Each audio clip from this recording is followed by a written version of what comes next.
తెలంగాణ చిత్ర పరిశ్రమలో ఒక అనూహ్య పరిణామం చోటు చేసుకుంది. Telangana state film chamber of commerce అధ్యక్ష పదవి ప్రముఖ డిస్ట్రిబ్యూటర్, ఎగ్జిబిటర్, ఏషియన్ మల్టీప్లెక్స్ల అధినేత, నిర్మాత సునీల్ నారంగ్ హఠాత్తుగా రాజీనామా చేశారు.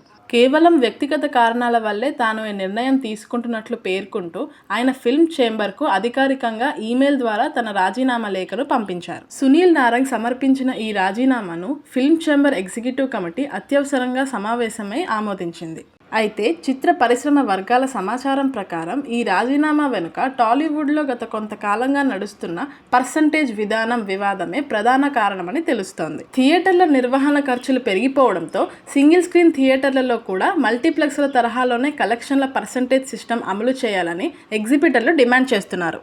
కానీ టాలీవుడ్కు చెందిన పలువురు అగ్ర నిర్మాతలు మాత్రం ఈ ప్రతిపాదనను తీవ్రంగా వ్యతిరేకిస్తున్నారు.